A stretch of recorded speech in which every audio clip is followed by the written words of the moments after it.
Magandang araw mga katagay, RP Gaming here para sa ating Ragnarok Origin Global Content. Sa video na to ay susubukan natin ang spiral build ng Lord Knight. Pero bago ang lahat, intro muna! Let's go.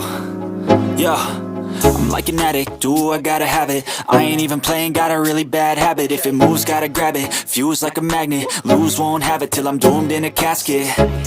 I ain't playing, got a weird. So yun nga mga katagay, kumusta na kayo? Nag-change build na naman pala tayo. Sinubukan naman natin ngayon yung spiral build ng Lord Knight.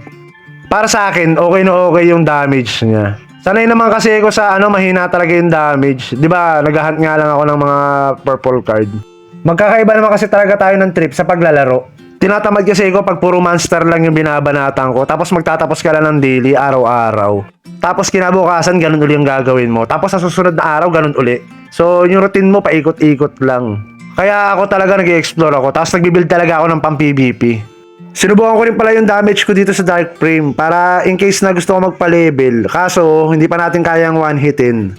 Na-one-hit lang natin siya pagka kumagat yung damage buff ng ating sigil. Pero kayang-kaya natin one-hitin yan. Konting-konti na lang pagka inayos pa natin yung ating build. Pero sa ngayon, hindi ko muna pinaprioritize kasi yan. Tines damage din pala natin siya sa mga MVP. Pero hindi na ako gumamit ng converter kasi nga nagtitipid tayo. Wala tayong masyadong Eden coin.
So, yun nga mga katagay, kita nyo naman may damage siya. Napaka user-friendly nito, lalo na sa ating mga free-to-play.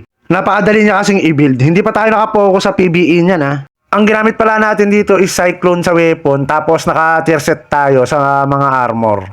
So, tignan natin kung mag-stay ako sa build na to. Gagawa ko pa kasi siya ng pang PvP. Baka ilalabas ko na lang yun sa next natin na video. Pagka nahinaan kasi ako, babalik talaga ako sa Crash Naya. Pero pansamantala, dito muna tayo. Tetestingin muna natin. Ito pala yung ginamit nating stat dyan. Pang farm lang to mga katagay STR 99 for attack. Tapos Dex 81 for additional attack 10 hit. Tapos yung the rest sa int na for mana regen. Tapos mana na rin. Ito naman yung details. Kung mapapansin nyo, mababa talaga yung ating PBE damage dyan. Nasa 2k lang siya. Ito naman yung ginamit nating core. Dalawang pambap na skill. Tapos ang pinakamalaga talaga dyan is itong Spiral Surge. So kailangan nyo yan pag mag-spiral build kayo. Sa Sigil naman, ito yung ginamit natin. So puro attack yan. Chosen one para sa mga buffs. Impale. Tapos Energy Drain. Tapos Berserk. Ito naman dun sa skill build. Muli, pang PBE lang po ito. So, iba yung gagamitin natin na skill build pagka PVP na.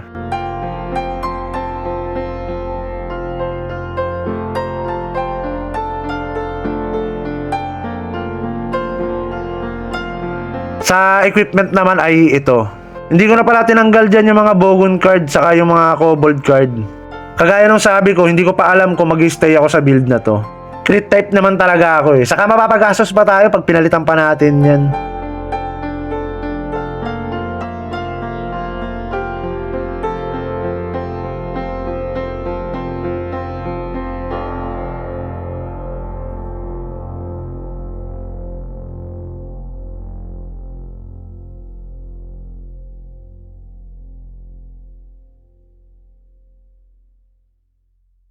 Bago pala tayo matapos, shoutout pala sa Lodi natin na si Saitama. Napakabilis ng progress ng karakter niya, kaya idol natin dito yan. Saka lagi akong tinutulungan yan pagka naghahanta ko ng weapon. Di ba, mapalit-palit tayo ng build. I-PPM lang natin yan, sasama yan. Basta may libre siyang oras. So, hanggang dito na lang mga katagay. Hanggang sa muli! Happy leveling! Salamat!